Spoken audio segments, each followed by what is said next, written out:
Assalamualaikum warahmatullahi wabarakatuh. Selamat siang, semoga kita semua dalam keadaan sehat. Selamat datang dalam acara pengumuman panduan penyelenggaraan pembelajaran pada semester genap tahun ajaran dan tahun akademik 2020-2021 di masa pandemi COVID-19. Yang kami hormati Bapak Doni Monardo, Kepala Badan Nasional Penanggulangan Bencana selaku Ketua Pelaksana Satuan Tugas Penanganan COVID-19. Yang saya hormati Mas Nadiem Anwar Makarim, Menteri Pendidikan dan Kebudayaan. Yang kami hormati Bapak Fahrul Razi, Menteri Agama. Yang kami hormati Bapak Terawan Agus Putranto, Menteri Kesehatan selaku Wakil Ketua 6 Komite Penanganan COVID-19 dan Pemulihan Ekonomi Nasional.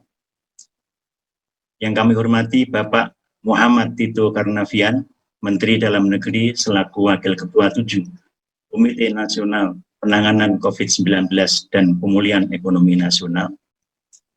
Yang kami hormati Bapak Agus Sartono, Deputi Bidang Koordinasi Peningkatan Kualitas Pendidikan dan Moderasi Beragama Kementerian Koordinator Bidang Pembangunan Manusia dan Kebudayaan yang dalam hal ini mewakili Bapak Menko. Yang kami hormati para pejabat Eselon 1 dan Eselon 2, Bapak Ibu Kepala Daerah seluruh provinsi, kota dan kabupaten, Kepala Dinas Pendidikan seluruh provinsi, kota dan kabupaten, Kepala Kanwil dan Kantor Kementerian Agama, serta para wartawan dan hadirin yang berbahagia. Berdasarkan evaluasi implementasi kebijakan yang dilakukan bersama dengan kementerian dan lembaga serta koordinasi dan diskusi dengan berbagai pemangku kepentingan di bidang pendidikan. Walaupun pembelajaran jarak jauh sudah terlaksana dengan baik, namun terlalu lama tidak melakukan pembelajaran tatap muka, ternyata memberikan dampak negatif bagi anak didik. Mempertimbangkan hal tersebut, maka pemerintah menyusun keputusan bersama Menteri Pendidikan dan Kebudayaan, Menteri Agama, Menteri Kesehatan, dan Menteri Dalam Negeri Republik Indonesia tentang panduan penyelenggaraan pembelajaran pada semester genap tahun ajaran 2020-2021 dan tahun akademik 2020-2021 di masa pandemi COVID-19. Bapak Ibu yang saya hormati, sesaat lagi masing-masing pimpinan kementerian dan Badan Nasional Penanggulangan Bencana akan menyampaikan arahan dan penjelasan mengenai kebijakan tersebut. Untuk kesempatan pertama, kepada Bapak Agus Sartono, Deputi Bidang Koordinasi Peningkatan Kualitas Pendidikan dan Moderasi Beragama, Kementerian Koordinator Bidang Pembangunan Manusia dan Kebudayaan yang mewakili Bapak Menko PMK. Kami persilahkan untuk menyampaikan arahannya. Assalamualaikum warahmatullahi wabarakatuh. Salam sejahtera untuk kita semua. Salam, Om Swastiastu, Namo Buddhaya, salam kebajikan. Yang sama-sama kita muliakan Menteri Pendidikan dan Kebudayaan, Bapak Nadiem Makarim, BE, Menteri Dalam Negeri, Profesor Dr. Tito Karnavian, Menteri Agama, Bapak Jenderal Fahrul Razi, Menteri Kesehatan, Bapak Letnan Jenderal TNI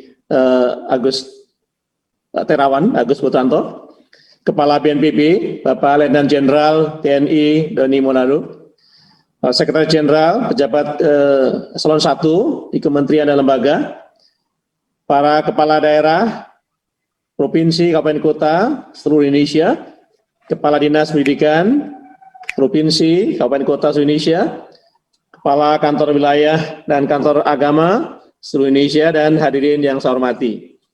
Pertama-tama, salam hormat dan hangat dari Pak Menko. Beliau saat ini sedang melakukan kunjungan kerja di Jawa Timur, sehingga memerintahkan kepada saya untuk mewakili beliau pada kesempatan yang baik ini. Yang kedua, puji dan syukur banyak kita panjatkan kehadirat Allah Subhanahu wa taala Tuhan Yang Maha Esa atas limpahan rahmat dan hidayahnya sehingga kita bisa menghadiri acara yang sangat baik ini, pengumuman surat keputusan bersama 4 menteri tentang panduan penyelenggaraan pembelajaran tahun ajaran 2020-2021 di masa pandemi COVID. Para hadirin yang saya muliakan, selama kurang lebih 8 bulan terakhir, Indonesia telah berjuang menghadapi pandemi COVID-19. Pandemi ini tidak hanya berdampak pada bidang kesehatan, namun juga berdampak pada dunia pendidikan secara signifikan. Berdasarkan hasil survei pelaksanaan pembelajaran, terdapat 646.000 lebih satuan pendidikan dan lebih dari 68 juta peserta didik yang terdampak oleh COVID-19, sehingga harus melaksanakan pembelajaran jarak jauh. Indonesia bukan satu-satunya, karena terdapat lebih dari 188 negara yang mengalami hal serupa.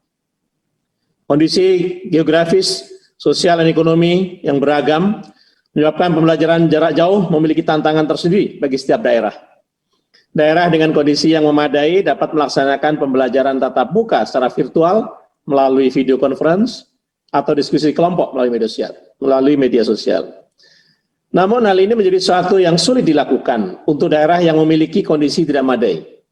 Hal ini pun akhirnya disiasati oleh satuan pendidikan untuk melakukan inovasi pembelajaran jarak jauh yang dapat dijangkau oleh seluruh peserta didik, baik itu melalui TVRI, radio, serta metode guru kunjung. Pemerintah menyadari keputusan pembelajaran di rumah merupakan keputusan yang sulit, tetapi harus diambil akibat adanya pandemi COVID-19 ini.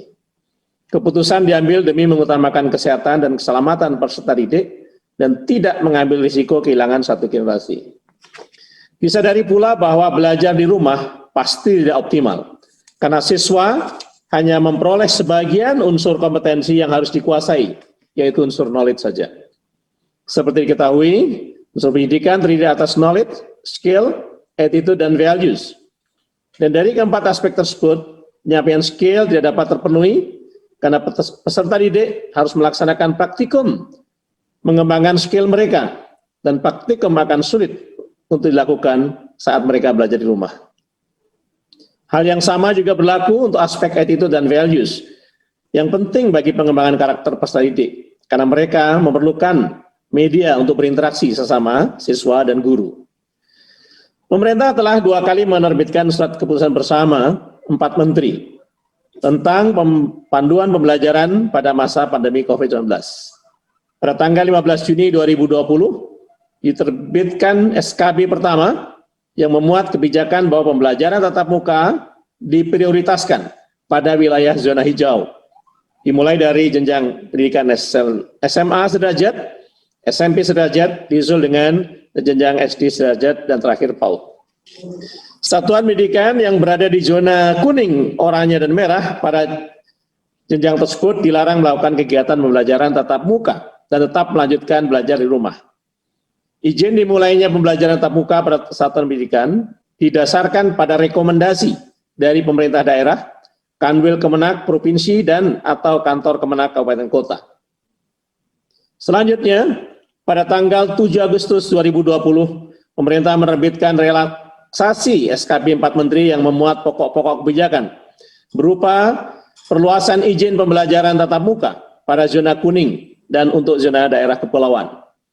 Izin pembelajaran tatap muka juga diberikan kepada SMK untuk kegiatan praktek. Selain itu, pembukaan sekolah dapat berlaku untuk semua jenjang secara bersamaan. Sedangkan pembukaan sekolah berasrama dapat dilakukan secara bertahap. Perlu digarisbawahi, kebijakan penentuan zona mengacu pada pemetaan risiko daerah yang dilakukan oleh Satuan Tugas Penanganan COVID-19 Nasional pada tingkat kabupaten kota. Para pemangku kepentingan yang saya hormati, pemerintah terus memantau pelaksanaan pembelajaran selama masa pandemi ini untuk menjamin agar mutu pendidikan tetap terjaga. Hasil survei yang dilakukan pada Oktober 2020 terhadap 532.000 satuan pendidikan pada jenjang pendidikan dasar hingga pendidikan menengah, ternyata hanya 226.000 atau 42,5% yang memberi respon positif.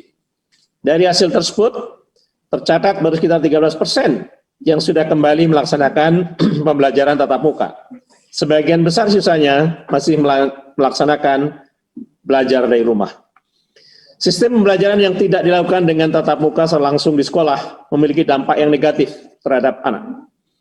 Kita berpotensi akan menghadapi tingginya angka putus sekolah karena banyak peserta didik yang terpaksa harus bekerja membantu orang tua dan keluarga pada masa pandemi ini.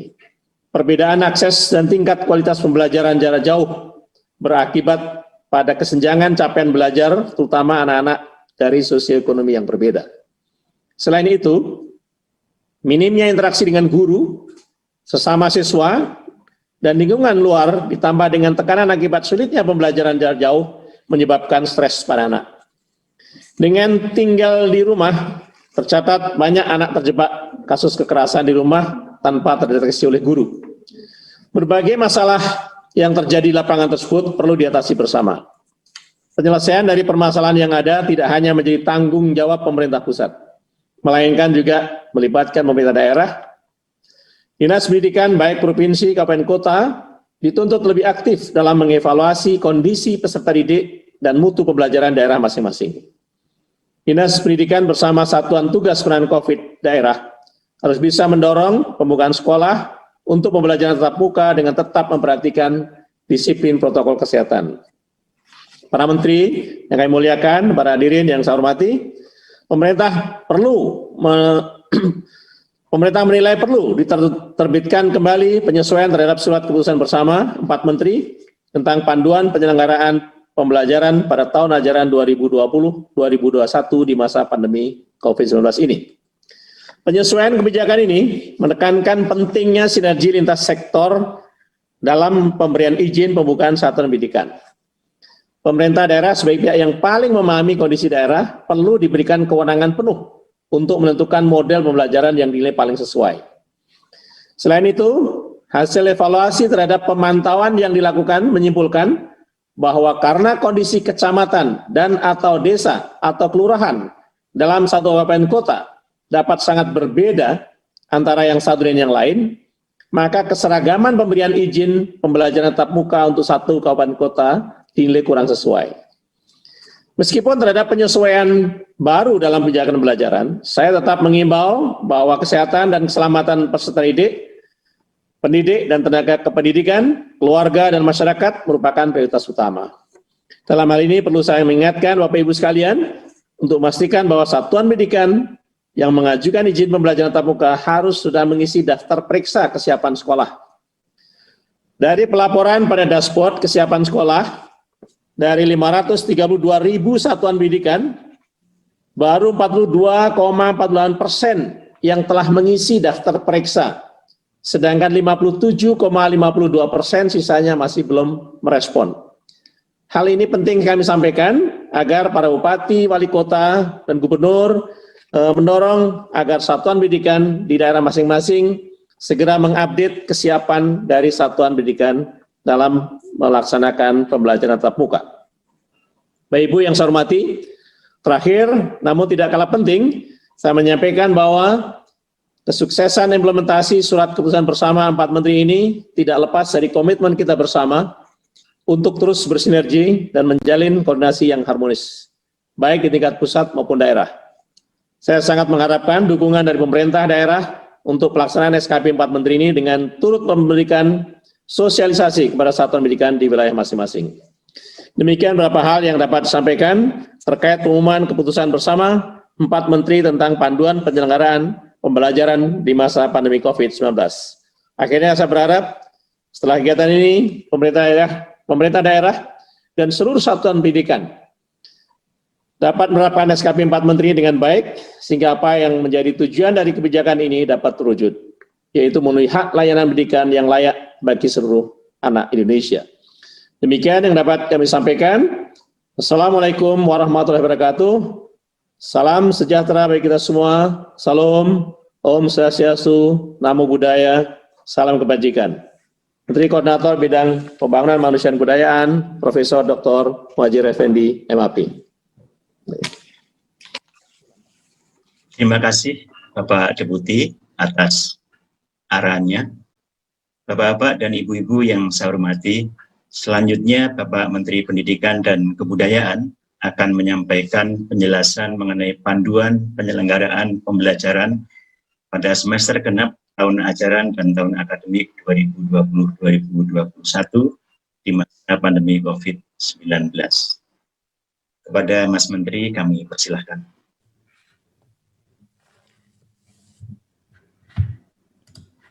Assalamualaikum warahmatullahi wabarakatuh. Salam sejahtera bagi kita semua. Om Swastiastu, Namo Buddhaya, salam kebajikan.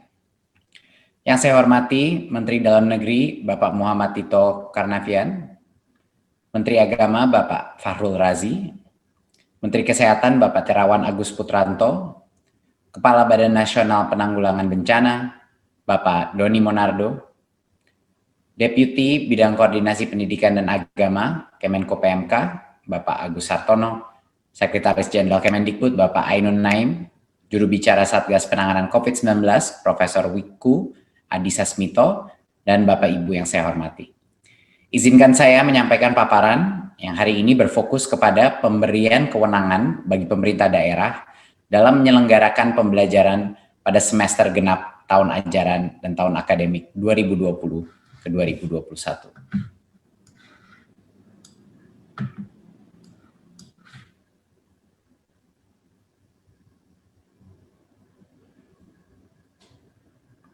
Mohon izin paparannya bisa ditunjukkan.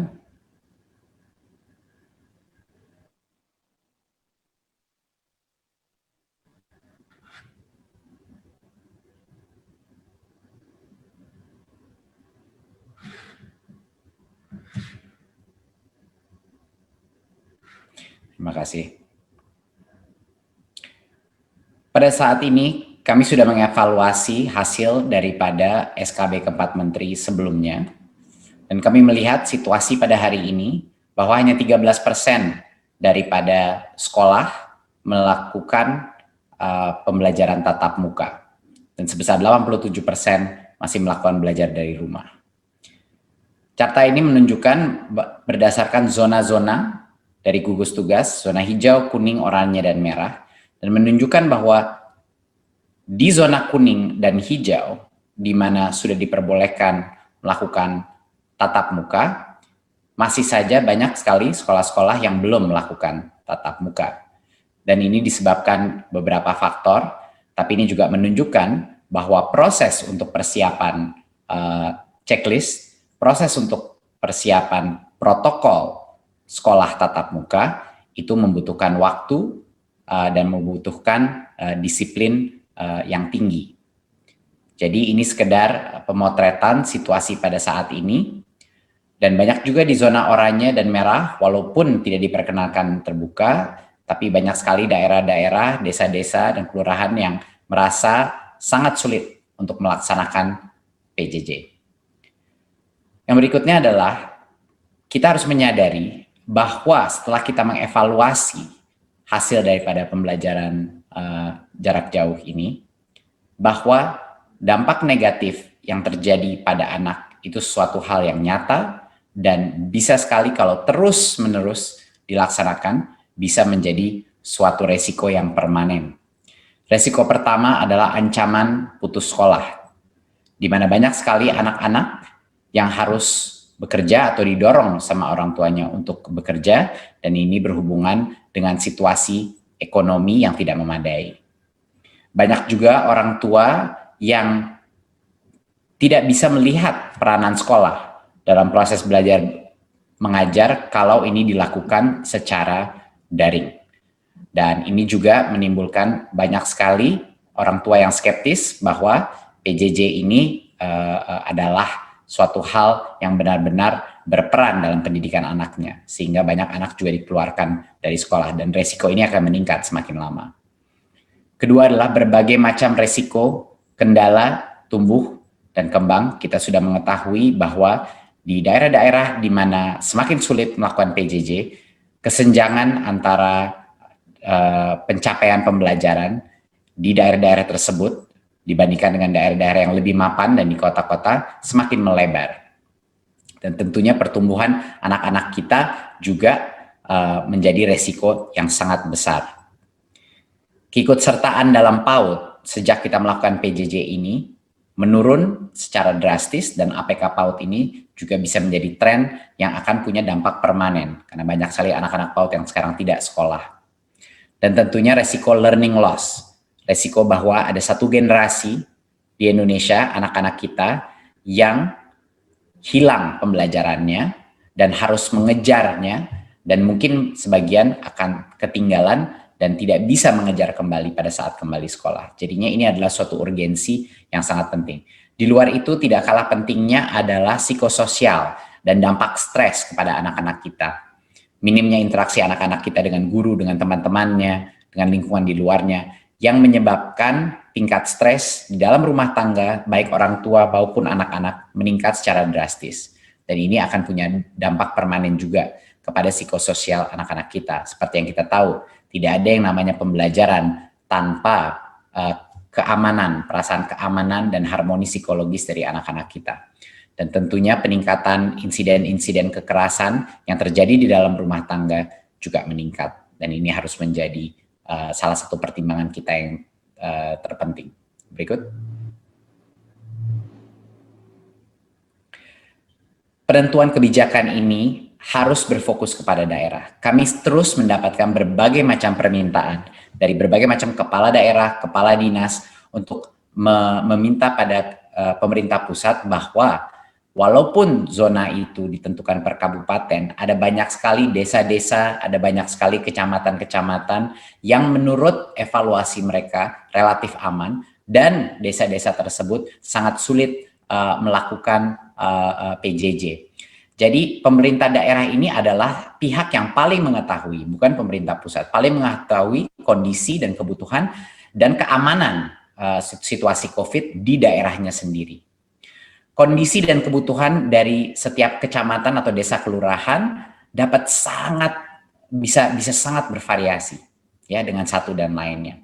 Bisa di dalam kotanya ada kasus-kasus infeksi yang sangat berat, tapi bisa juga ada desa-desa dan area-area yang terpencil yang tidak terdampak. Tetapi tanpa memberikan kemampuan untuk Pemda menentukan mana yang bisa mulai tatap muka, mana yang tidak, kita tidak menghargai perbedaan antara setiap daerah dan dinamika populasi di setiap daerah. Jadi pengambilan kebijakan di sektor pendidikan ini dengan pertimbangan yang holistik dan selaras dengan pengambilan kebijakan pada sektor lain, agar sistem pendidikan kita juga konsisten dengan sektor-sektor lain, dan kebijakan kita mengenai penanganan COVID di sektor-sektor lain itu selaras dan tidak berbeda total. Berikut. Dua prinsip dasar dari kebijakan ini adalah harus dua-duanya, kesehatan, keselamatan, dan juga pertumbuhan dan perkembangan peserta didik menjadi konsiderasi kami untuk melaksanakan kebijakan ini. Tidak bisa satu saja dari kedua prinsip ini yang diprioritaskan. Berikut.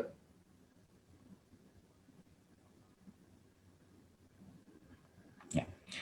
Berarti pemerintah pada hari ini melakukan penyesuaian kebijakan untuk memberikan kewenangan kepada pemerintah daerah, Kanwil atau kantor Kemenag untuk menentukan pemberian izin pembelajaran tatap muka di sekolah-sekolah di bawah kewenangannya. Pemberian izin ini bisa saja secara serentak ataupun bertahap, tergantung kepada kesiapan masing-masing daerah sesuai dengan diskresi kepala daerahnya, berdasarkan evaluasi kepala daerahnya mengenai mana yang siap, mana yang tidak, dan tentunya kesiapan sekolah masing-masing dalam menentukan, dalam memenuhi semua checklist untuk melakukan tatap muka dan juga melaksanakan protokol kesehatan yang sangat ketat. Kebijakan ini berlaku mulai semester genap tahun ajaran 2020-2021, jadinya bulan Januari 2021. Jadi daerah dan sekolah diharapkan dari sekarang sampai sekarang, kalau siap untuk melakukan tatap muka, kalau ingin melakukan tatap muka, harus segera meningkatkan kesiapannya untuk melaksanakan ini dari sekarang sampai akhir tahun. Berikut. Apa prosesnya? Ya, mulai Januari 2021 ada 3 pihak yang akan menentukan apakah sekolah itu boleh dibuka apa tidak. Yang pertama adalah Pemda-nya sendiri. Ya, Pemda atau dalam situasi yang lain Kanwil atau kantor Kemenak. Ya. Yang kedua adalah kepala sekolah harus menyetujui. Dan yang ketiga adalah perwakilan orang tua, yaitu melalui komite sekolah. Jadi kalau tiga pihak ini tidak mengizinkan sekolah itu buka, sekolah itu tidak diperkenankan untuk dibuka. Tetapi kalau tiga pihak itu telah setuju, berarti sekolah itu boleh melaksanakan tatap muka. Ya, jadi harus ada persetujuan orang tua melalui komite orang tua, persetujuan kepala sekolah, dan tentunya kepala daerah. Kalaupun sekolahnya dibuka, ini harus saya tekankan sekali lagi, bahwa orang tua masih bisa tidak memperkenankan anaknya untuk datang ke sekolah untuk melakukan tatap muka. Ya, jadi hak terakhir dari siswa individu, walaupun sekolahnya sudah mulai tatap muka, masih ada di orang tua. Ya, dan sekali lagi harus saya tekankan, pembelajaran tatap muka ini diperbolehkan, tidak diwajibkan, diperbolehkan.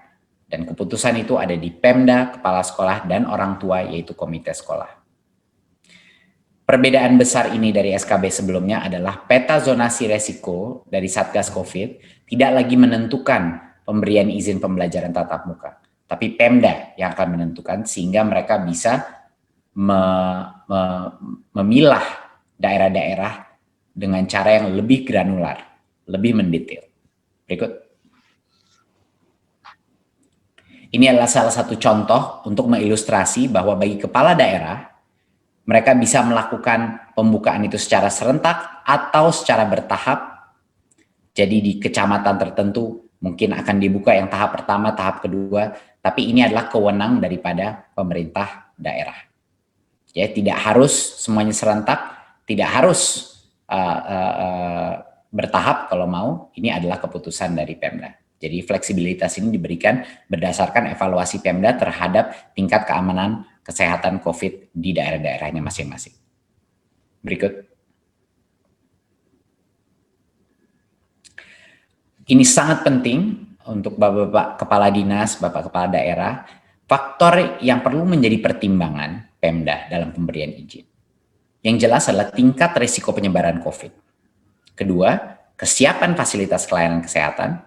Ketiga, kesiapan satuan pendidikannya pun, yang ada checklist tadi yang saya bilang. Dan akses terhadap sumber belajar atau kemudahan belajar dari rumah. Banyak sekali teman-teman kita, daerah-daerah, desa-desa kita yang sangat sulit melakukan PJJ, jadi mohon itu menjadi konsiderasi juga. Dan tentunya kondisi psikososial peserta didik, dan kebutuhan layanan pendidikan bagi anak dan orang tua walinya yang bekerja di luar rumah, yang harus bekerja di luar rumah dan tidak bisa mungkin menjaga dan membimbing anaknya. Ketersediaan transportasi, tempat tinggal warga satuan, dan mobilitas antara kabupaten, kota, kecamatan, dan tentunya kondisi geografis setiap daerah. Ini harus menjadi pertimbangan yang holistik, dan Pemda harus mengambil keputusan itu berdasarkan semua faktor-faktor ini, di mana yang mau tetap tatap muka, di mana mau yang dilanjutkan belajar dari rumah. Berikut. Ya, checklist yang saya sebut sebelum ini, ya, pembelajaran tatap muka di semua sekolah hanya diperbolehkan pada saat kita sudah memenuhi checklist ini, memenuhi daftar periksa ini. Checklist itu ada 6, sama seperti SKB yang sebelumnya. Yang satu adalah sanitasi dan kebersihan, yaitu toilet, sarana cuci tangan, dan disinfektan. 2 adalah akses kepada fasilitas pelayanan kesehatan. Ketiga adalah kesiapan menerapkan wajib masker. Keempat adalah termogan. Kelima, pemetaan warga satuan pendidikan harus mengetahui siapa yang memiliki komorbiditas dari guru-gurunya, murid-muridnya, dan yang tidak memiliki akses transportasi yang aman, dan tentunya riwayat perjalanan dari daerah dengan tingkat resiko COVID-19 yang tinggi. Dan yang keenam adalah tentunya persetujuan komite sekolah dan perwakilan orang tua wali. Tanpa persetujuan perwakilan orang tua, sekolah itu tidak diperkenankan untuk dibuka. Jadi ini adalah daftar periksa untuk memberikan kepastian bahwa sekolah itu boleh tatap muka kalau dia mau. Setelah itu, setelah diperbolehkan, kalau misalnya daftar periksa ini sudah terpenuhi, baru kita masuk dalam protokol yang baru. Jadinya pas tatap muka pun dilakukan, protokolnya bukan seperti masuk sekolah normal. Berikut.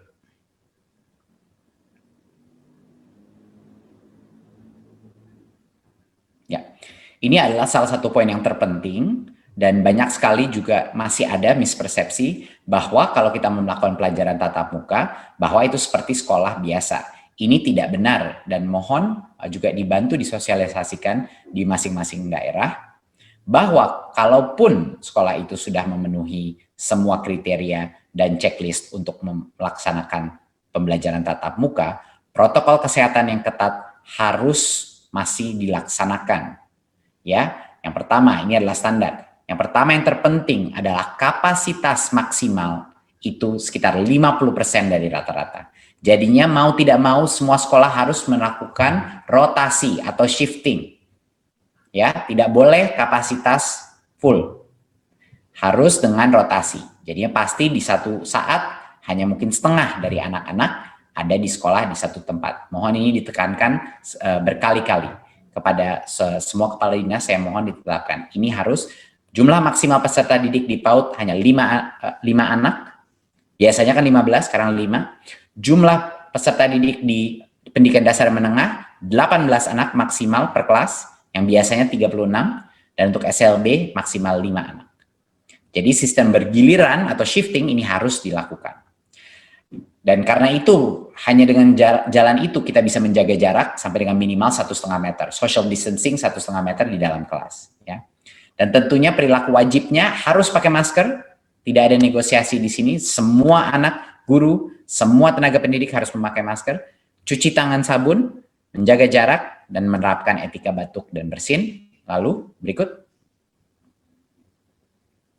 Ya, kita pastikan bahwa kondisi medis warga satuan pendidikan yang punya komorbiditas tidak boleh melakukan tatap muka, tidak boleh datang ke sekolah kalau mereka punya komorbiditas, karena resiko mereka kalau kena COVID jauh lebih tinggi.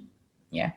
Dan ini satu lagi poin yang sangat penting, tidak diperkenankan kegiatan-kegiatan yang berkerumun. Artinya kantin tidak diperbolehkan beroperasi. Kegiatan olahraga dan ekstrakurikuler tidak diperbolehkan untuk dilakukan. Anak-anak hanya boleh masuk, belajar, lalu pulang. Ini juga harus ditekankan. Dan selain pembelajaran, tidak ada lagi kegiatan selain KBM. Ya, contoh-contoh yang tidak boleh: orang tua tidak boleh menunggu siswa di sekolah, istirahat di luar kelas, pertemuan orang tua dan murid, itu tidak diperbolehkan. Jadi maksud pesan yang terpenting di sini adalah artinya pembelajaran tatap muka bukan kembali ke sekolah seperti normal. Ini sangat di luar yang normal karena kapasitasnya hanya setengah yang diperbolehkan tanpa aktivitas berkerumun apapun lainnya. Dan ini makanya monitoring daripada dinas, daripada Pemda, daripada gugus tugas daerah ini luar biasa pentingnya untuk memastikan protokol ini terjaga. Berikut. Ya. Seluruh pemangku kepentingan harus mendukung untuk ini menjadi sukses, baik dari pemerintah pusat, Satgas, masyarakat sipil, sekolah, dan orang tua. Ini luar biasa pentingnya peran mereka dalam melakukan monitoring dan evaluasi untuk menjaga keamanan siswa-siswi kita, guru-guru kita, orang tua, dan tentunya nenek kakeknya, anak-anak yang tinggal di rumahnya mereka juga. Jadinya di pemerintah daerah pun, Dinas Pendidikan, Kesehatan, dan Perhubungan harap semuanya berkoordinasi untuk memastikan bahwa anak kita bisa kembali ke sekolah, tetapi dengan keamanan kesehatan yang terbaik yang bisa kita lakukan. Berikut. Terima kasih Bapak Ibu. Jadi sekian adalah presentasi saya. Semoga memberi kejelasan, semoga juga memberi harapan bagi banyak sekali anak-anak kita yang sangat sulit melaksanakan PJJ. Berdasarkan data kita yang sebelumnya, pada saat kita melakukan relaksasi seperti ini, bahkan masih akan makan waktu berbulan-bulan karena pemenuhan checklistnya, dan juga perizinannya itu akan ada proses dan ada jeda waktu. Tapi kalau kita tidak memulai sekarang, memasuki dan berlatih melakukan new normal ini, saya rasa loss of learning dan resiko psikososial kepada satu generasi anak-anak kita di Indonesia bisa menjadi permanen. Dan itu suatu resiko yang kita harus tangani segera. Terima kasih. Wassalamualaikum warahmatullahi wabarakatuh. Terima kasih Mas Menteri atas arahan dan paparannya yang sangat lengkap. Bapak Ibu yang saya hormati, untuk sesi berikutnya kami mengundang Bapak Menteri Dalam Negeri selaku Wakil Ketua 7 Komite Penanganan COVID-19 dan Pemulihan Ekonomi Nasional untuk menyampaikan arahan dan paparannya. Pada Bapak Tito Karnavian, kami persilakan. Assalamualaikum warahmatullahi wabarakatuh. Selamat siang, salam sejahtera untuk kita semua. Om Swastiastu, Namo Buddhaya, salam kebajikan. Yang saya hormati Bapak Menteri Agama, senior saya Bapak Jenderal Faurozi, kemudian yang saya hormati Bapak Menteri Kesehatan, Pak Dr. Terawan, kemudian Soebul Baik, Menteri Pendidikan Kebudayaan, Mas Nadiem, juga senior saya Pak Letjen TNI Doni Monardo, Kepala BNPB yang juga sebagai Kasatgas COVID-19 Nasional, kemudian Deputi Bidang Koordinasi Pendidikan Agama yang mewakili Bapak Menko PMK, Profesor Agus Sartono, Pak Sekjen Kemendikbud, Moderator Prof. Ainun Naim, PhD, Bapak, Ibu-Ibu, Gubernur, Wali Kota, Bupati, atau yang mewakili yang hadir secara virtual, kemudian juga para pejabat pimpinan tinggi KL yang ada. Bapak-bapak Ibu sekalian, pertama-tama kita mengucapkan puji syukur kehadirat Tuhan Yang Maha Kuasa Allah Subhanahu wa Ta'ala sehingga kegiatan ini dapat dilaksanakan, dan kami dari Kemendagri menganggapnya adalah kegiatan yang sangat penting karena ini ada suatu keputusan bersama 4 kementerian yang bersepakat untuk membuat kebijakan baru dalam rangka proses pembelajaran di dunia pendidikan. Kita melihat bahwa perubahan yang paling mendasar adalah yang tadinya berdasarkan zonasi sesuai dengan data COVID-19 dari Satgas, kemudian menimbang plus dan minusnya, kebijakan ini berubah dengan tidak melihat zonasi dan mendorong tatap muka, tapi tetap pada protokol, ketaatan pada protokol kesehatan COVID. Pada prinsipnya dari Kemendagri mendukung langkah-langkah ini karena kita melihat ada beberapa dampak negatif tadi disampaikan oleh Mas Nadiem, Mendikbud. Namun tentu juga kita tidak bisa menghindari bahwa kita juga harus memberikan precaution, antisipasi kesiapan agar tatap muka tidak menjadi klaster baru di lingkungan pendidikan, termasuk juga lingkungan pendidikan keagamaan. Nah, untuk itu dari Kemendagri melihat bahwa di samping langkah-langkah atau arahan-arahan yang ditulis dalam SKB ini tentang apa yang harus dikerjakan oleh setiap sekolah, satuan pendidikan untuk menjaga agar satuan pendidikan dengan adanya tatap muka tidak menjadi penularan, kami kira sudah baik. Dan ini perlu ada langkah-langkah untuk meyakinkan bahwa langkah-langkah tersebut dilaksanakan dan diikuti. Ini memerlukan koordinasi dan sosialisasi. Tapi di samping itu, kami melihat ada yang lebih luas lagi, karena penularan tidak hanya terjadi di dalam lingkungan pendidikan, sekolah atau pesantren, tapi bisa terjadi di luar lingkungan.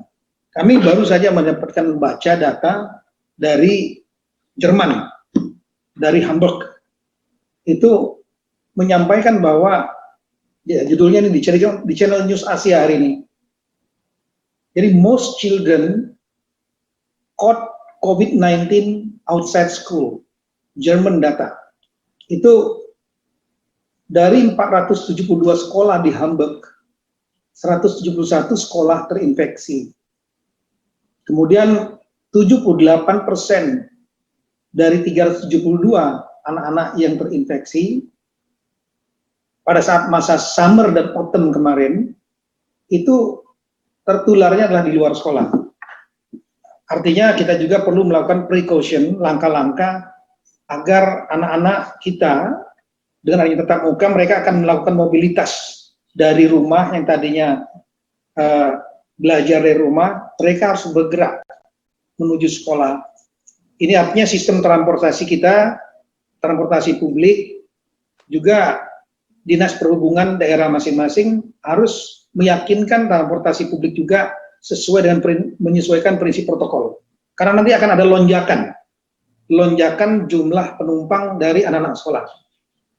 Kemudian kedua, kami melihat perlu juga peran daripada Diskominfo dan Humas dari tiap-tiap kabupaten kota dan provinsi untuk melakukan sosialisasi agar setiap anak melakukan proteksi dengan meyakinkan bahwa mereka mengikuti protokol kesehatan, baik menggunakan masker, hand sanitizer, menjaga jarak, menghindari kerumunan, dan lain-lain. Kemudian orang tua, peran daripada orang tua juga sangat penting. Nah, ini peran daripada Diskominfo dan juga Humas dari Dinas Kabupaten Biro Humas Kabupaten Kota dan Provinsi untuk juga mengingatkan para orang tua agar anak-anaknya betul-betul begitu berangkat mereka menggunakan masker, bila perlu diberikan hand sanitizer yang dikantongi, sehingga mereka proteksi masing-masing menjadi kuat dari tiap-tiap anak ini pada saat mereka berangkat sampai dan kembali. Dan kemudian di sekolah, mungkin tadi selain precaution yang disampaikan oleh protokol yang disampaikan oleh Mas Nadiem tadi, kami lihat perlu juga upaya untuk menghindari kerumunan, kegiatan kerumunan dalam bentuk yang lain, terutama ekstrakurikuler. Misalnya kegiatan olahraga, kegiatan kesenian, kegiatan upacara-upacara, yang semua jangan sampai terjadi kerumunan yang tidak bisa menjaga jarak. Jangan sampai nanti karena sudah sekian bulan, euforia, kemudian lepas kendali, pengawasan kurang, sekolah-sekolah kemudian melakukan ada kegiatan ekstrakurikuler yang terjadi pengumpulan kerumunan anak-anak, sehingga akhirnya terjadi penularan. Kemudian juga kami melihat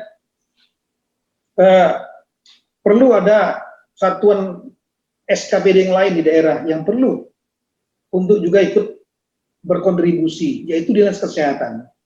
Dinas Kesehatan di samping bersama Satgas COVID di tiap-tiap daerah, selain juga membantu bahu-membahu dengan Humas dan Diskominfo daerah masing-masing, melakukan sosialisasi protokol kesehatan kepada orang tua, anak, dan juga kepada sekolah.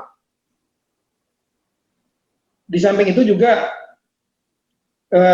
Dinas Kesehatan juga dapat melakukan kegiatan testing, mungkin testing secara random di satuan pendidikan termasuk pesantren dengan biaya dari pemerintah daerah, dan bila perlu dilakukan juga secara reguler, mungkin bulanan.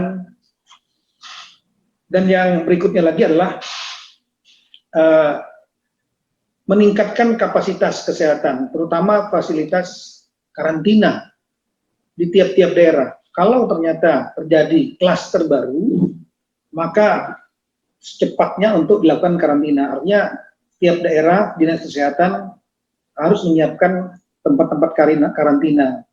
Ini dan juga meningkatkan kapasitas untuk treatment rumah sakit yang ada di tiap-tiap kabupaten kota maupun provinsi. Kita mengantisipasi jangan sampai nanti terjadi lonjakan dari ke tatap muka ini. Dengan demikian, kami akan menindaklanjuti Kemendagri dengan mengeluarkan surat edaran. Surat edaran karena tidak bisa dikerjakan sendiri oleh Dinas Pendidikan. Dinas Pendidikan terbatas, tidak akan mampu untuk menjangkau berbagai antisipasi yang kami sebutkan tadi. Ini dalam surat edaran ini nanti kami akan sebutkan apa saja yang harus dikerjakan oleh kepala daerah, karena powernya ada pada kepala daerah yang bisa membawai Dinas Pendidikan, Dinas Kesehatan, Satgas Covid daerah, Dinas Perhubungan, Biro Humas, Diskom Info, itu powernya adalah pada kepala daerah. Jadi mohon pada rekan-rekan kepala daerah sambil menunggu SE, surat edaran yang kami akan buat secara detail, SKPD apa, berbuat apa, sambil tentunya terbuka bagi kepala daerah untuk mengembangkan sesuai kebijakan, sesuai dengan kondisi wilayah masing-masing. Dan nanti dalam SE ini, karena kita mulai memasuki tahun anggaran baru 2021, maka kami akan meyakinkan bahwa dokumen kegiatan-kegiatan tadi yang dilakukan oleh berbagai SKPD tadi, ini dimasukkan dalam dokumen rencana kerja pemerintah daerah atau RKPD, dan juga dokumen penganggarannya, dokumen APBD, sehingga diyakinkan bahwa semua mekanisme untuk proteksi tatap muka tidak menjadi klaster itu betul-betul diprogramkan dan dianggarkan oleh tiap-tiap daerah. Ini surat edaran akan segera kami buat dan minggu depan kami akan segera sampaikan kepada seluruh kepala daerah. Namun satu hal mungkin untuk Bapak Mendikbud, Mas Nadiem, daerah-daerah ini ada yang memiliki kapasitas fiskal yang kuat. Artinya kita tahu bahwa tiap daerah ini Pak, ada 3 sumber utama anggaran mereka. Yang pertama adalah dari dana transfer pusat, dana perimbangan. Kemudian yang kedua adalah dari dana pendapatan asli daerah, PAD. Dan yang ketiga adalah dari sumber lain, seperti dari badan usaha milik daerah. Dan semua dalam kondisi COVID saat ini, semua terkontraksi. Untuk itu, daerah ada yang memiliki kapasitas kuat dengan ditandai dengan PAD-nya lebih banyak daripada transfer pusat. Ada yang sedang, antara PAD dengan transfer pusat itu berimbang. Tapi ada juga yang hanya PAD-nya rendah sekali, sehingga mengandalkan transfer pusat. Untuk itu, berbagai kegiatan yang harus diprogramkan dan dianggarkan ini akan mempengaruhi postur APBD. Untuk daerah yang kuat kapasitas fiskalnya mungkin bisa mandiri. Tapi yang kapasitas fiskalnya rendah, yang ditandai dengan ketergantungan yang tinggi terhadap transfer pusat, kami menyarankan kalau memang masih ada ruang fiskal di Kemendikbud, mungkin bisa secara selektif membantu dengan mekanisme dana dekonsentrasi. Dana dekonsentrasi kepada daerah-daerah yang kapasitasnya rendah. Nanti mungkin sambil jalan tim dari Kemendikbud, kami dari tim dari Kemendagri akan memberikan data daerah-daerah mana yang mungkin memerlukan dukungan. Selain itu kami kira dengan adanya kewenangan memang diberikan kepada daerah untuk menentukan tatap muka yang mana yang dilaksanakan, mana yang tidak, mekanismenya, kami melihat bahwa perlu juga tetap ada monitoring evaluasi dari pemerintah pusat.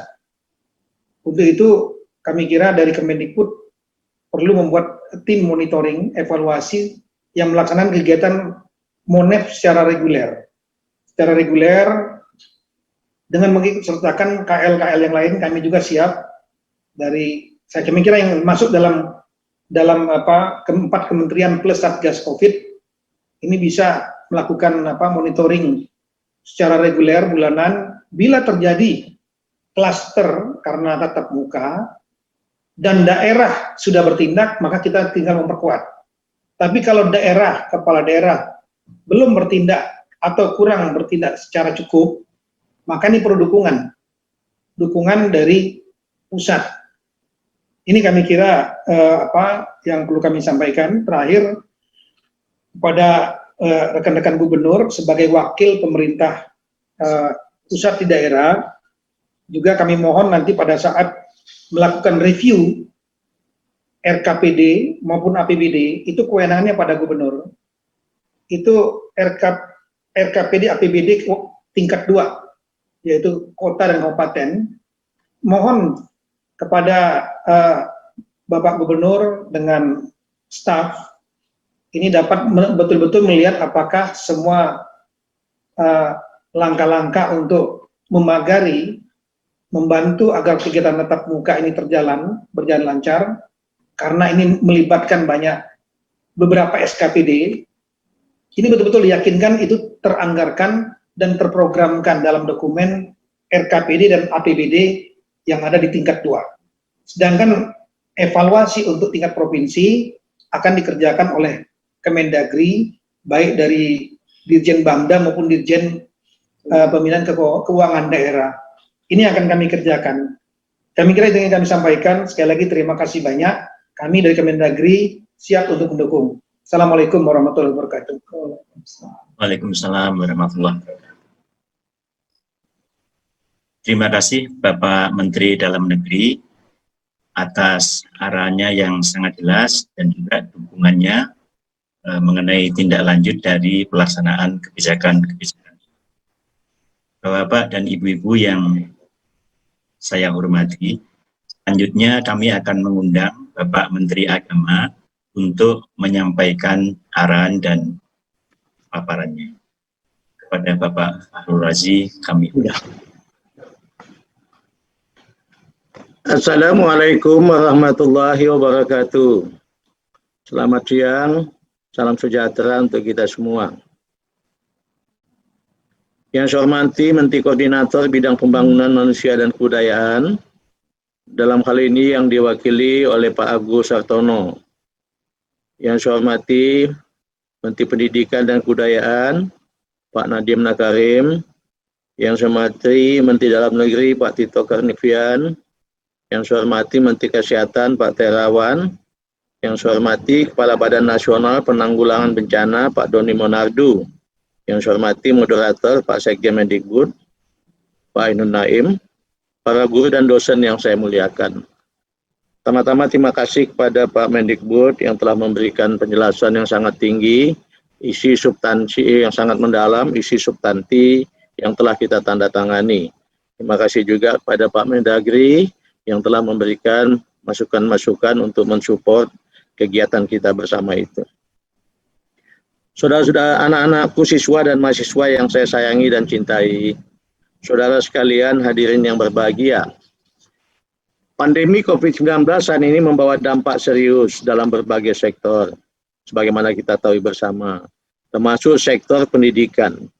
Sebagaimana kita ketahui, sejak Maret 2020, Satuan Pendidikan ditutup. Lebih dari 10 juta siswa di bawah binaan Kementerian Agama terpaksa harus melaksanakan belajar dari rumah dengan segala keterbatasan yang ada.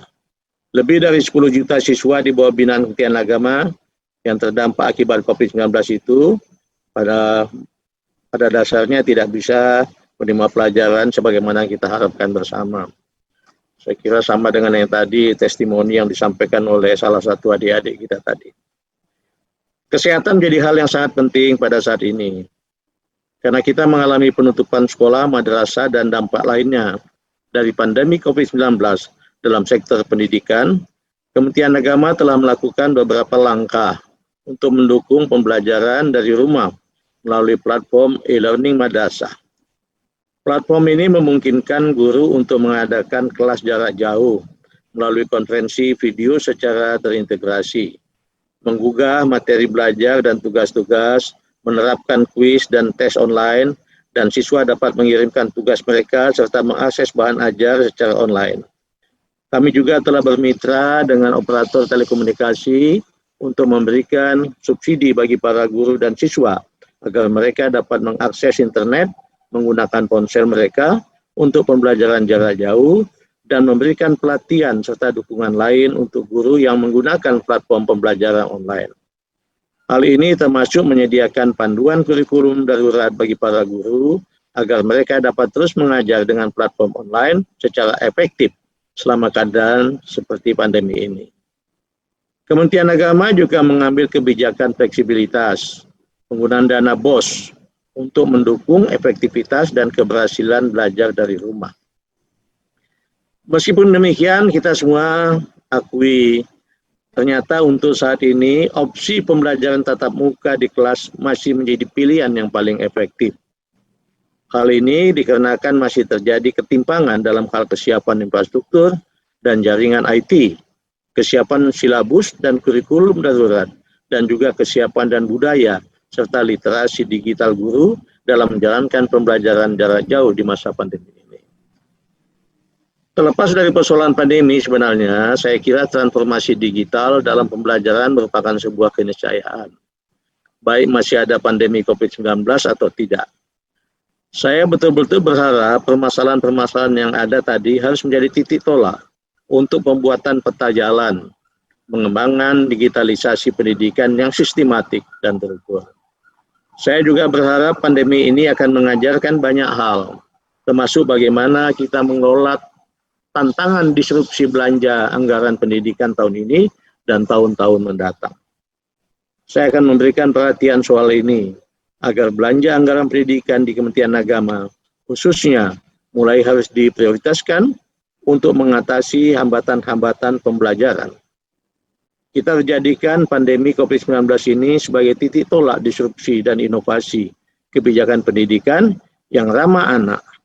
Kita harus bisa memastikan anggaran pendidikan yang kita kelola betul-betul dapat mempunyai dampak langsung terhadap efektivitas pembelajaran anak-anak kita. Saya merasakan betul kesedihan dan kerinduan yang amat dalam yang dialami oleh siswa, mahasiswa, guru, dan dosen untuk bisa kembali ke madrasah, sekolah, dan kampus. Saya tidak dapat memungkiri adanya kebutuhan pembelajaran tatap muka, terutama dari peserta didik yang mengalami kendala dalam melaksanakan belajar dari rumah. Oleh karena itu, pada kesempatan ini saya menyambut sangat baik pengumuman SKB 4 Menteri ini, yang tadi substansinya telah disampaikan lebih secara teknis secara mendalam oleh Bapak Mendikbud. Kementerian Agama menyetujui dan mendukung pengumuman ini sepenuhnya. Kita berdoa dan berharap semoga pandemi ini bisa segera berlalu dan anak-anak dapat kembali ke kelas. Anak-anak bisa belajar lagi di kelas. Anak-anak bisa bermain bersama di lapangan bersama teman-temannya dalam suasana riang gembira dan sehat. Akhirnya mari kita laksanakan kebijakan penyesuaian pembelajaran di masa pandemi COVID-19 ini dengan menempatkan aspek kesehatan, keselamatan, dan keamanan siswa sebagai aspek prioritas yang perlu diperhatikan dan dijunjung tinggi. Sebagaimana disampaikan oleh Bapak Mendikbud tadi, pembelajaran kelas dimulai, tapi bukan berarti keadaan sudah normal dan bisa melakukan kegiatan-kegiatan bermain atau berkerumun seperti pada waktu sebelum pandemi. Pandemi masih berlangsung, oleh sebab itu protokol kesehatan harus tetap kita terapkan dengan sebaik-baiknya. Demikian beberapa hal yang dapat saya sampaikan pada kesempatan yang sangat penting ini.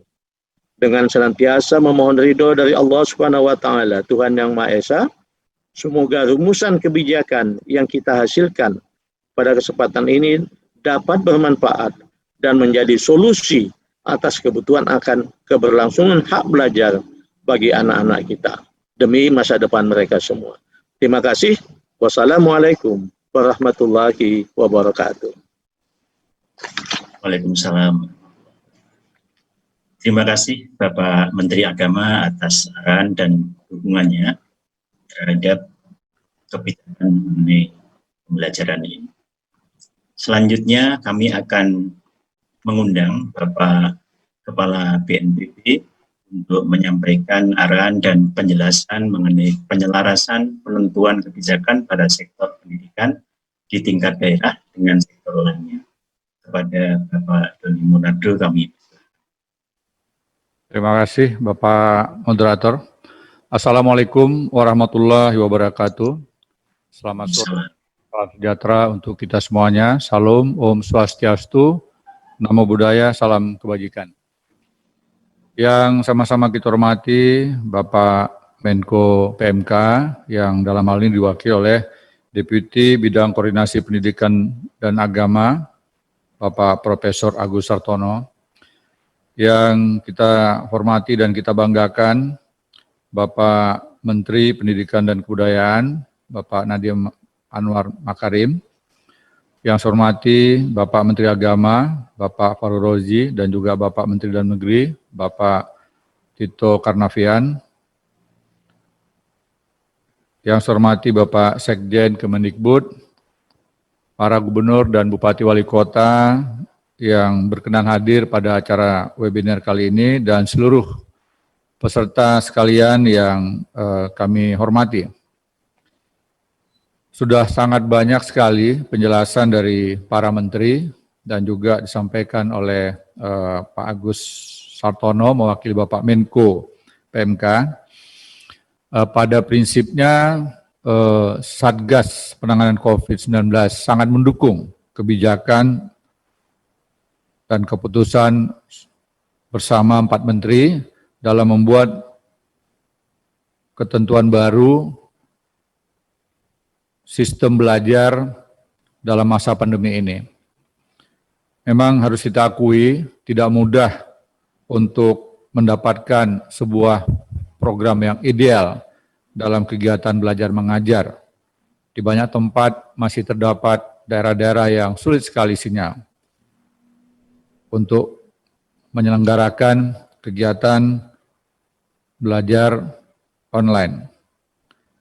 Sehingga keputusan untuk melakukan perubahan terhadap kebijakan sebelumnya sangat kami dukung.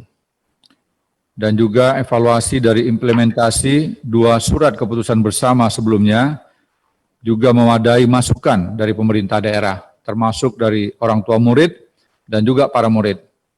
Saya yakin masukan-masukan ini sudah sangat banyak sekali, dan Bapak Menteri Pendidikan dan Kebudayaan bersama dengan para menteri lainnya tentunya sudah mendapatkan suatu kesimpulan yang lebih baik dalam mengambil kebijakan.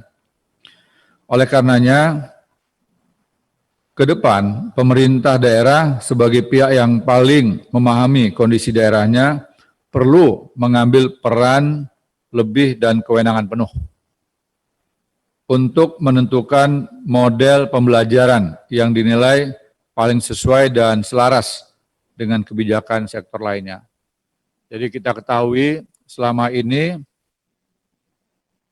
kebijakan untuk menentukan dimulainya sekolah tatap muka itu berdasarkan peta zonasi yang diterbitkan oleh Satgas Covid setiap minggunya. Namun, dari data yang tadi disampaikan oleh Bapak Mendikbud, masih adanya daerah dengan zonasi hijau dan juga kuning yang belum sepenuhnya menyelenggarakan sekolah tatap muka, walaupun sudah diizinkan. Dan persentasenya juga relatif cukup besar. Sedangkan daerah dengan zonasi risiko tinggi, yaitu zona merah, dan risiko sedang zona orange, ada juga yang menyelenggarakan sekolah tatap muka walaupun persentasenya kecil, walaupun belum ada izin. Oleh karenanya, kebijakan untuk menyerahkan kegiatan pembelajaran tatap muka kepada pemerintah daerah menurut saya adalah salah satu langkah yang sangat bijaksana. Situasi yang ada di daerah memang harus kita akui adalah lebih dipahami dan lebih dimengerti oleh para pimpinan di daerah.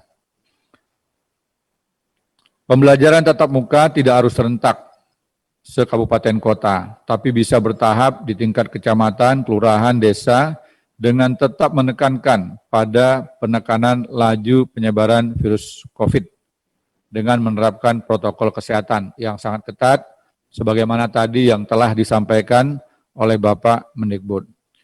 Namun karena ancaman penyebaran COVID ini masih terjadi, diharapkan pemerintah daerah untuk mempertimbangkannya secara matang sebelum memberikan izin pembelajaran tatap muka dan memperhatikan mekanisme pemberian izin dan daftar periksa yang telah ditentukan pemerintah pusat melalui SKB ini. Kami juga mengharapkan sebelum kegiatan ini dimulai, semua pihak harus bisa memahami betul SOP yang telah dibuat oleh Mendikbud. Baik itu para pejabat di tingkat provinsi, kabupaten kota, para kepala dinas, dan juga orang tua harus mendapatkan informasi yang utuh. Termasuk juga menurut saya perlu dilakukannya simulasi-simulasi sebelum kegiatan ini dimulai. Termasuk juga besar harapan saya, seluruh kepala daerah bisa menyelenggarakan penataran. Kita masih punya waktu kurang lebih 1 bulan lebih, dan diharapkan penataran ini untuk bisa menjadi bagian dari simulasi agar semua aturan yang ada itu diketahui untuk dilakukan dan dilaksanakan dengan sebaik-baiknya. Mudah-mudahan kerjasama para menteri dan juga pemerintah daerah di tingkat provinsi, kabupaten, kota, serta pejabat-pejabat terkait didukung oleh orang tua dan pemerhati pendidikan, kiranya program ini bisa berjalan lebih baik. Manakala terdapat perkembangan yang menjurus kepada risiko keamanan, terutama menyangkut masalah kesehatan, keamanan dan keselamatan para murid dan juga guru, mohon tersebut bisa dilakukan pemberhentian sementara sampai dengan situasi menjadi lebih baik lagi. Semoga Tuhan Yang Maha Kuasa, Allah Subhanahu wa taala melindungi kita semua. Wabillahi taufiq wal hidayah. Wassalamualaikum warahmatullahi wabarakatuh. Salam, Om Santi, Santi, Santi Om, Namo Buddhaya, salam kebajikan. Waalaikumsalam. Terima kasih Bapak Kepala BNPB atas arahan dan dukungannya. Bapak dan Ibu-Ibu yang saya hormati, selanjutnya kami akan mengundang Bapak Menteri Kesehatan selaku Wakil Ketua 6 Komite Penanganan COVID-19 dan Pemulihan Ekonomi Nasional untuk menyampaikan arahan dan paparan. Pada Bapak Terawan Agus Putranto, kami persilakan. Assalamualaikum warahmatullahi wabarakatuh. Salam sejahtera buat kita semua. Salam, Om Swastiastu, Namo Buddhaya, salam kebajikan. Yang terhormat Bapak Menteri Koordinator Pembangunan Manusia dan Kebudayaan, Mas Menteri Pendidikan dan Kebudayaan, Bapak Menteri Agama, dan Bapak Menteri Dalam Negeri, serta Kepala Badan Nasional Penanggulangan Bencana Pusat, sekaligus Ketua Satuan Tugas Penanganan COVID-19, para pejabat tinggi Pratama dan Madya Kementerian, dan para hadirin undangan yang berbahagia. Marilah kita panjatkan puji syukur kehadirat Tuhan Yang Maha Kuasa yang senantiasa melimpahkan rahmat pada kita sehingga kita dapat mengikuti pengumuman revisi surat keputusan bersama Menteri Pendidikan dan Kebudayaan, Menteri Agama, Menteri Kesehatan, dan Menteri Dalam Negeri tentang panduan penyelenggaraan pembelajaran pada tahun ajaran dan tahun akademik baru 2020-2021 di masa pandemi COVID-19. Bapak, Ibu, Saudara sekalian yang saya hormati, pandemi COVID-19 yang melanda Indonesia sejak Maret 2020 mengakibatkan pemerintah mengambil berbagai langkah kebijakan untuk melindungi kesehatan dan keselamatan warga masyarakat, terlebih terhadap kelompok rentan termasuk anak usia sekolah. Salah satu kebijakan adalah pembelajaran dari rumah yang bertujuan untuk memastikan tetap terpenuhinya hak peserta didik untuk mendapatkan layanan pendidikan selama masa darurat COVID-19. Pembelajaran jarak jauh atau belajar dari rumah telah dilakukan hampir 1 tahun ini. dan sudah dilakukan kajian dan evaluasi. Ternyata banyak hal yang bisa dinilai ada berbagai kendala, seperti ada ancaman anak putus sekolah, meningkatnya risiko stres pada anak, terjadinya kekerasan pada anak, kesenjangan capaian belajar, dan learning loss yang tentu saja berpengaruh pada perkembangan anak. Terkait hal tersebut, dalam rangka meningkatkan upaya pemenuhan hak pendidikan bagi anak, maka penyelenggaraan pembelajaran melalui metode tatap muka pada semester genap 2020 yang akan datang tidak lagi berdasarkan pada zonasi penyebaran COVID-19, namun merupakan kebijakan dari pemerintah daerah setempat. Dalam hal ini, pemerintah daerah diharapkan dapat memberikan keputusan yang tepat dalam pemberian izin pembukaan kembali satuan pendidikan di wilayahnya dengan tetap mengedepankan aspek kesehatan dan keselamatan anak, guru, keluarga, dan masyarakat. Bapak, Ibu, Saudara yang saya hormati, Kementerian Kesehatan sepenuhnya akan mendukung kebijakan ini.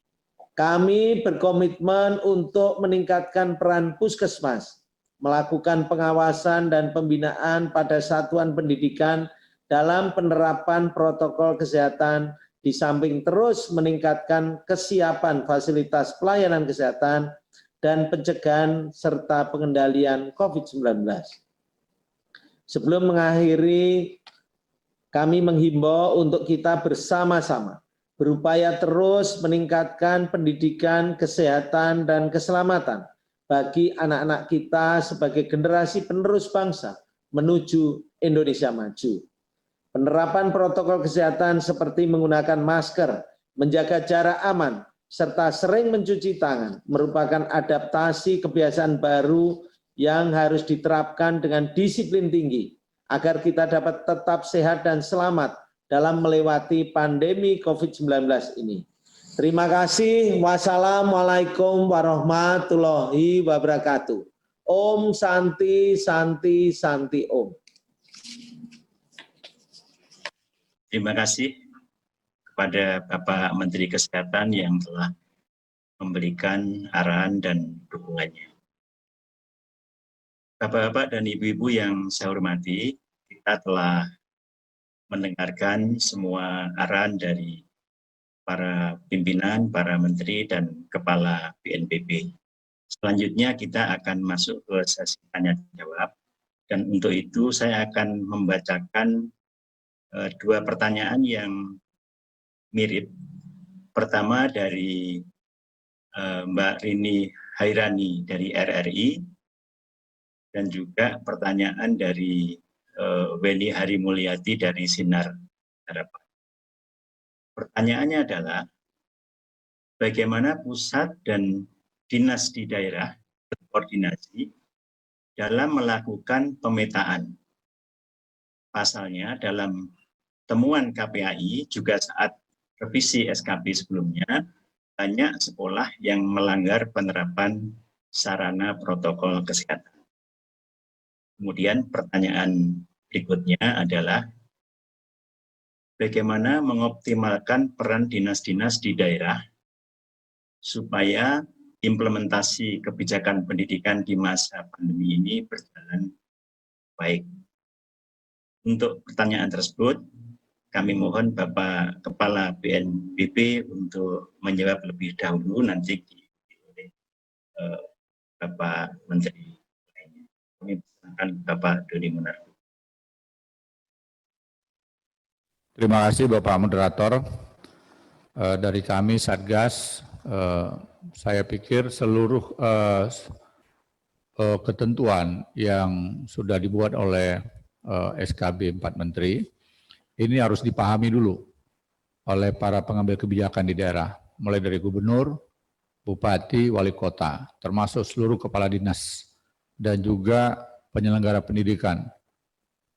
Lantas, unsur-unsur yang mendukung, ada unsur keamanan di sini, ada Polri, ada TNI, ada Satpol PP, diharapkan bisa membackup.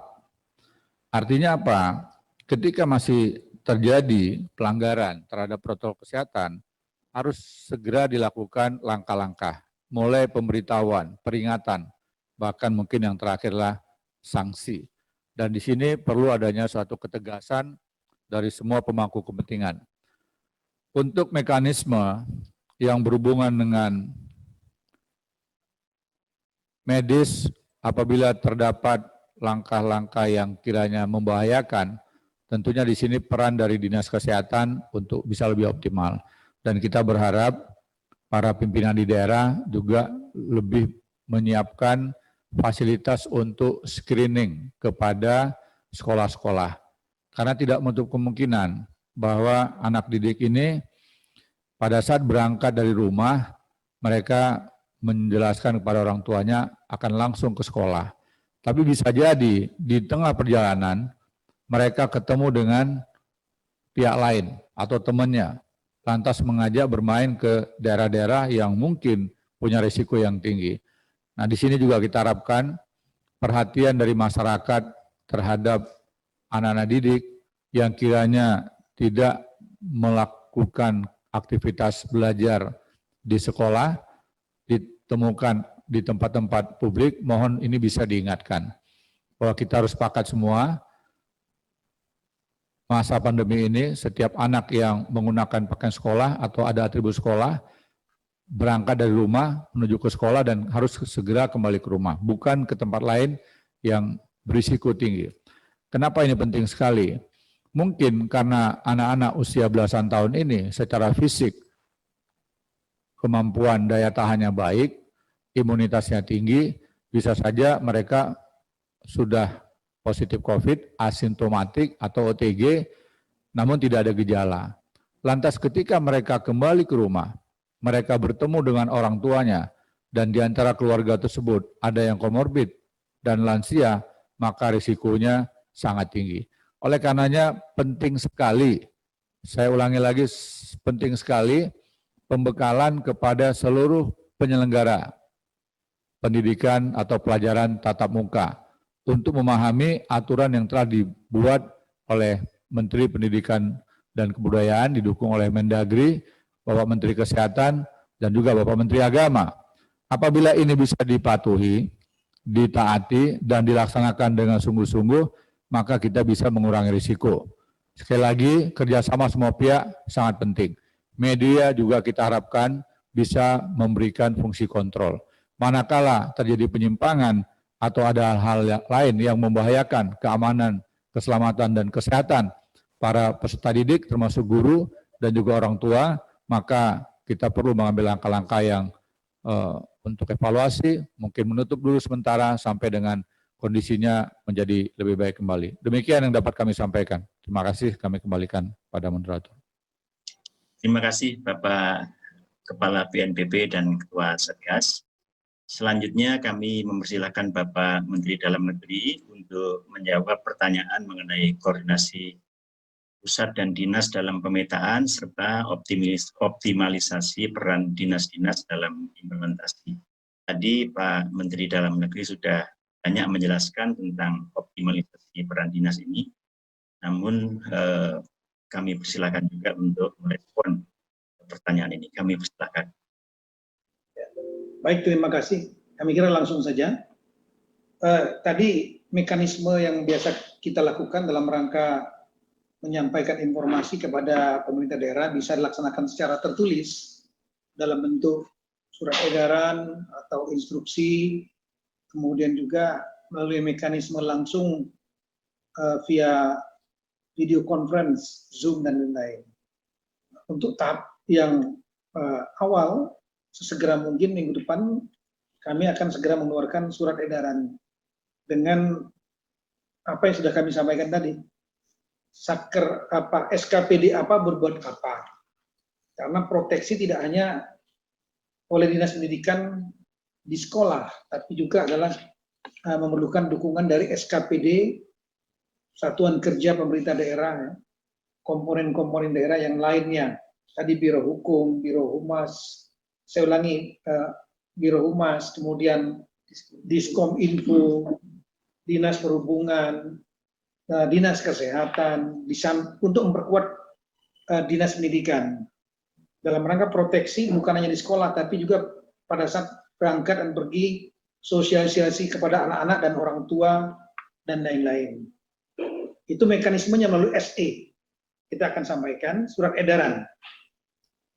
Kemudian yang kedua, tadi kami menyarankan kepada Bapak Kepala Daerah dan Ibu-Ibu Kepala Daerah, Gubernur, Bupati, Wali Kota, juga mungkin dari Pak Mendikbud atau Pak Menteri Agama juga bisa membuat semacam surat edaran kepada dinas Kementerian Dinas Agama maupun Dinas Pendidikan masing-masing, Kanwil Agama, agar protokol-protokol tersebut diikuti di satuan pendidikannya.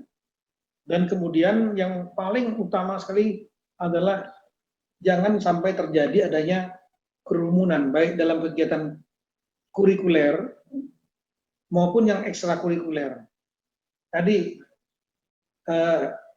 jangan sampai nanti dari anak-anak kita, mereka euforia, selama sekian lama mereka belajar di rumah, kemudian belajar langsung tatap muka, akhirnya mereka tadi membuat kegiatan-kegiatan olahraga, seni, acara-acara, dan itu kemudian jaga jaraknya tidak bisa dilakukan, dan itu bisa menjadi media. Dan itu juga tidak akan mengundang simpati publik. Ini kebijakan yang ditentangan ini perlu betul-betul dijaga, jangan sampai membuka ruang terjadinya kerumunan-kerumunan itu. Kemudian berikutnya lagi tadi mengenai masalah anggaran, kami sekali lagi atas nama rekan-rekan kepala daerah, tadi ada mungkin hambatan di masalah kapasitas fiskal. Oleh karena itu, kami menyarankan dari pusat, terutama Kemendikbud, kemudian Kementerian Kesehatan, ini dapat memberikan bantuan melalui mekanisme dana dekonsentrasi kepada gubernur selaku wakil pemerintah pusat di daerah, atau bisa langsung kepada bupati atau wali kota melalui mekanisme dana tugas pembantuan. Ini bisa langsung. Kami sarankan, nanti kami akan susun data daerahnya. Kami kira ada dua variabel yang kita gunakan. Yang pertama adalah dengan melihat kapasitas fiskalnya. Daerah yang diharapkan bisa dibantu adalah daerah yang kapasitas fiskalnya rendah, karena sangat tergantung dari transfer pusat, sampai dengan daerah yang kapasitas fiskalnya sedang. Kalau yang kuat saya kira tidak usah. Jadi bukan tidak usah, maksudnya prioritas berikutnya. Tapi prioritas utama adalah kapasitasnya rendah, sedang.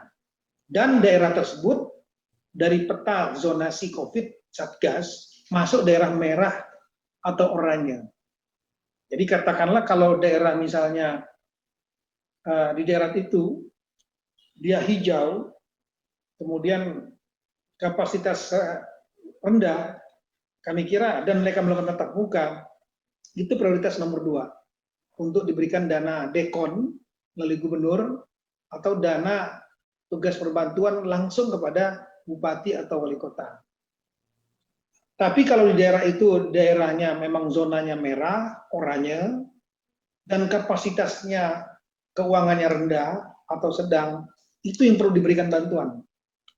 Baik tadi untuk satuan pendidikannya, melalui dinas pendidikannya, atau juga melalui perhubungan, mungkin dari Bapak Menhub kalau ada ruang fiskal, kemudian Bapak Menteri Kesehatan untuk memperkuat misalnya testing, kemudian karantina, tempat karantina, kemudian penguatan rumah sakit di daerah yang melakukan tatap muka, kapasitas fiskalnya rendah sedang, tapi daerahnya merah atau oranye.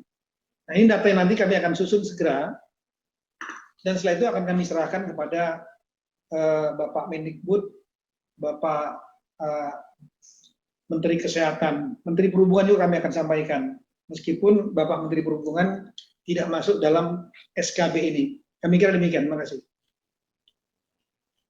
Terima kasih Bapak Menteri Dalam Negeri atas penjelasannya. Selanjutnya kami persilahkan Bapak Menteri Kesehatan untuk memberikan jawaban, khususnya berkaitan dengan sekolah-sekolah yang melanggar protokol kesehatan. Kami persilahkan. Izin, ini permohonan maaf Pak Menteri Kesehatan, baru saja karena ada acara penting harus melantik dan diwakilkan ke kami. Terkait dengan pertanyaan dari Rini Haryani, RRI, sebenarnya kalau koordinasi, saya kira koordinasi yang paling mantap sudah ada di Satgas Penanganan COVID-19, mulai dari pusat dan daerah, di mana jajaran kita, Dinas Kesehatan, sudah ada di dalamnya. Jadi komunikasi pun itu dilakukan, saya kira 1x24 jam, dan data-data yang digunakan di situ adalah data yang valid, yang saya kira peta wilayah sudah yang terdampak COVID adalah itu yang akan digunakan nanti dalam menentukan status ya, mulai dari status hijau, kuning, orange, dan merah yang dalam SKB ini itu dipanggil sebagai patokan untuk melaksanakan pendidikan ya. Dalam penerapan pelanggaran protokol, ya tentu koordinasi kami bersama dengan satuan pendidikan, dinas kesehatan yang ada di provinsi, kabupaten, kota itu dalam melakukan pengawasan itu secara terus-menerus. Ujung tombak kita di puskesmas, yang saya kira di dalam SKB juga ini, yang mempunyai tugas yang langsung mengawasi sekolah-sekolah yang ada sampai di kecamatan maupun di desa, dan tugas puskesmas ini yang nanti akan memonitor warga sekolah yang ada, termasuk mengawasi protokol-protokol kesehatan yang diselenggarakan di sekolah. Termasuk kalau ada warga sekolah yang sakit, ada tanda-tanda untuk COVID, itu secepatnya puskesmas melapor ke dinas, dan tentu koordinasi langsung dilakukan oleh Satgas bagaimana mengambil keputusan untuk sekolah yang melanggar protokol. Kemudian dalam mendukung kebijakan SKB 4 Menteri ini, Kementerian Kesehatan juga sudah melakukan berbagai upaya, yaitu yang antara lain menyusun panduan bagi petugas puskesmas dalam melakukan pengawasan dan pembinaan penerapan protokol kesehatan di satuan pendidikan pada masa pandemi COVID-19. Puskesmas kita ada 10.100 lebih. Ya. Kemudian membuat surat edaran melalui Direktur Jenderal Kesehatan Masyarakat kepada Dinas Kesehatan seluruh provinsi dan kabupaten kota untuk melakukan pengawasan dan pembinaan penerapan protokol kesehatan di tempat-tempat umum termasuk di satuan pendidikan. Kemudian untuk mengevaluasi lebih lanjut melalui Badan Litbangkes juga sudah melakukan survei pemetaan kesiapan puskesmas dalam melaksanakan pembinaan penerapan protokol kesehatan di satuan pendidikan sehingga lebih fokus intervensi apa yang akan kami lakukan.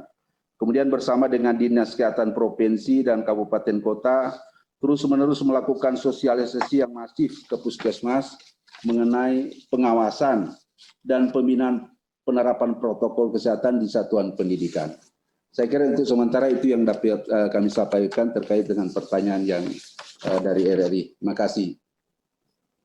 Terima kasih Bapak Kepala Badan BPSDM atas penjelasannya mewakili Bapak Menteri Kesehatan. Bapak-bapak dan ibu-ibu yang saya hormati, selanjutnya saya akan bacakan pertanyaan nomor 2 dari Mbak Indri dari LKBN Antara. Pertanyaannya adalah, bagaimana mekanisme penyelenggaraan pembelajaran jika sekolah kembali dibuka oleh daerah? Mohon perkenan Mas Menteri Pendidikan dan Kebudayaan untuk memberikan penjelasan. Ya, terima kasih Pak Sekjen.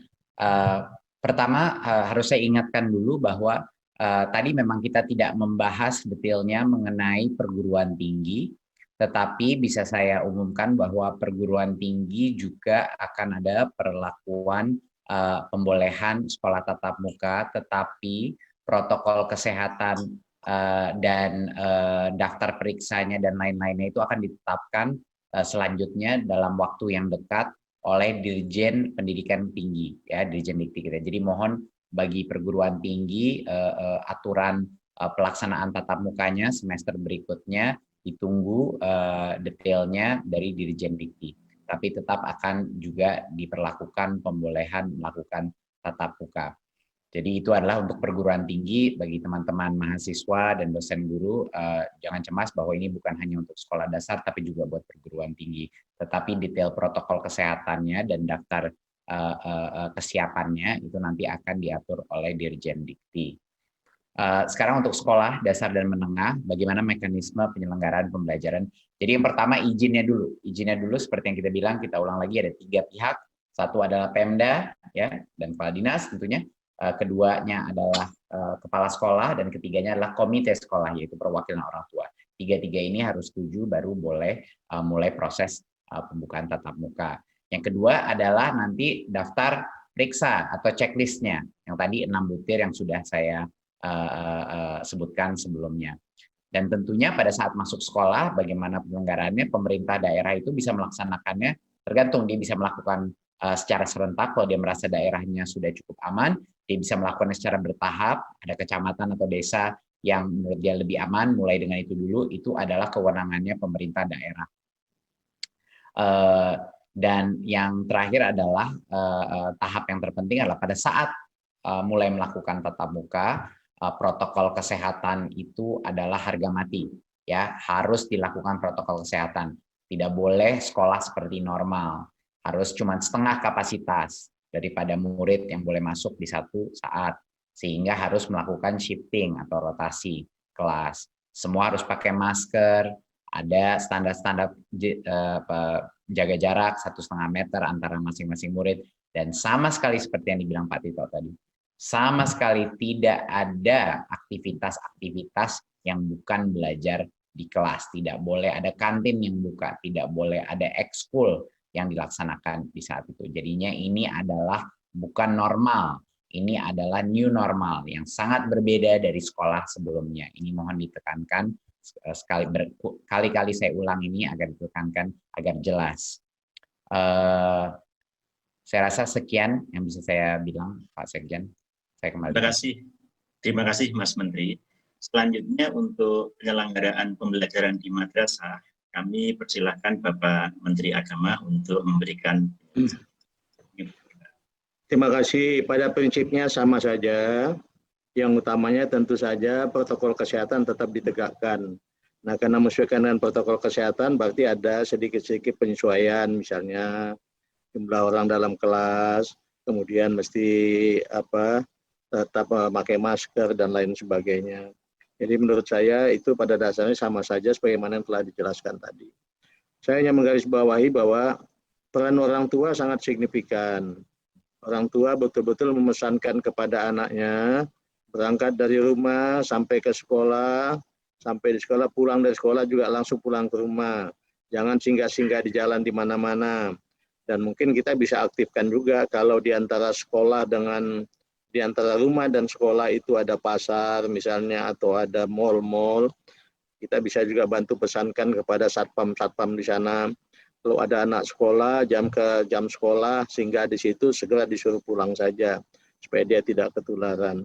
Jadi semua ini memang hendaknya semua orang harus terlibat, merasa berkepentingan atas keselamatan anak-anak ini pada saat kita mulai membuka sekolah tatap muka. Saya kira itu bisa kita lakukan asal kita punya tanggung jawab yang sama gitu. Kan kita semua punya, ya mohon maaf ya, semua pengen besar punya anak dan pasti tidak ingin anaknya itu terkena COVID ya. Jadi dia juga harus peduli meskipun bukan anaknya, anak lain pun dia harus peduli. Kalau dia, seperti saya katakan tadi, kalau dia satpam di mall misalnya atau petugas keamanan di pasar, begitu lihat anak-anak pulang sekolah sehingga segera disuruh pulang begitu. Jadi kembali pada dasarnya sama, hanya kita menyesuaikan dengan protokol kesehatan yang lebih ketat. Terima kasih. Terima kasih Bapak Menteri. Bapak Ibu yang saya hormati, saya akan membaca kembali pertanyaan nomor 3 yang mungkin masih perlu jawaban dari Bapak Menteri Pendidikan dan Kebudayaan dan Bapak Deputi Kemenko PMK. Dan mungkin juga Bapak Menteri Kesehatan. Pertanyaannya adalah bagaimana mengoptimalkan peran dinas-dinas di daerah supaya implementasi kebijakan pendidikan di masa pandemi ini berjalan baik. Pertama, kami persilahkan Bapak Deputi Menko PMK, Agus, untuk menjawab. Baik, terima kasih Pak Sekjen. Bapak Ibu sekalian, sebagaimana telah dijelaskan oleh Pak Mendagri tadi, saya ingin menambahkan saja bahwa data dari 532.000 satuan pendidikan, yaitu sekolah dan madrasah, itu baru 42,5% yang melaporkan tentang kesiapan pembelajaran tatap muka melalui dashboard di Kementerian Pendidikan dan Kebudayaan. Ini saya kira menjadi sangat penting, manakala yang tadi sampaikan Bapak Mendagri, minggu depan akan dikirim surat edaran, sehingga kepada para gubernur, bupati, wali kota, untuk memastikan agar satuan pendidikan, baik itu sekolah maupun madrasah di wilayah masing-masing, untuk mengisi checklist kesiapan pembelajaran tatap muka.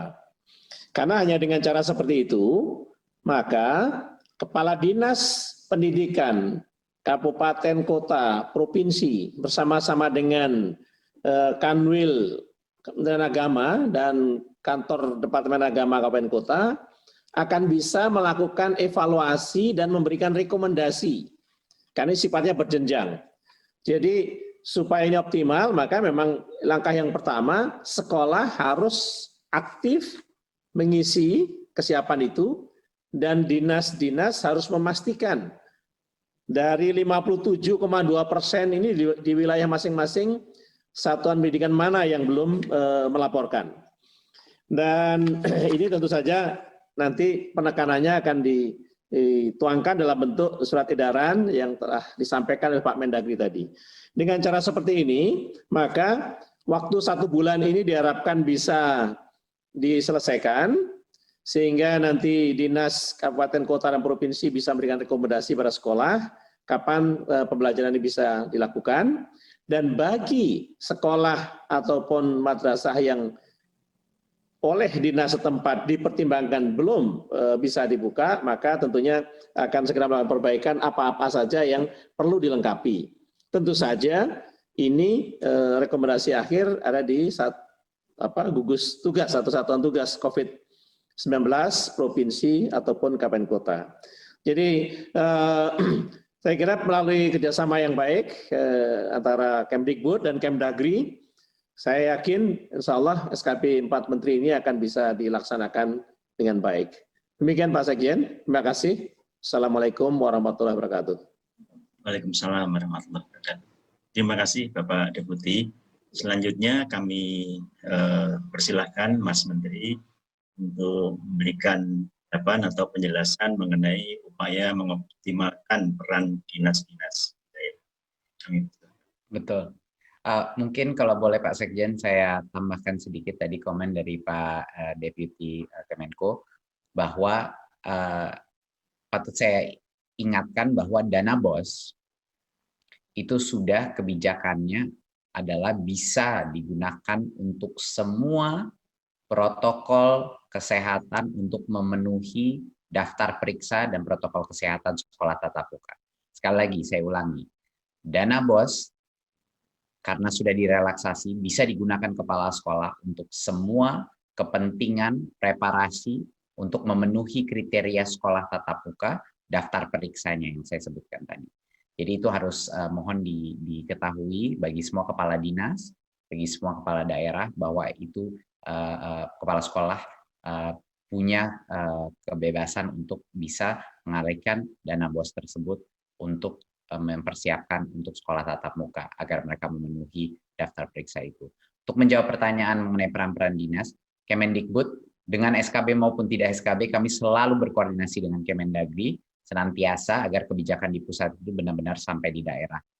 Tim-tim kita, dirjen-dirjen kita dan Kemendagri hampir setiap minggu berinteraksi dan berkoordinasi gotong royong untuk memastikan bahwa semua aktivitas kebijakan kita dilaksanakan dan seperti Pak Presiden bilang sampai netes ke daerah, ke pelosok-pelosok.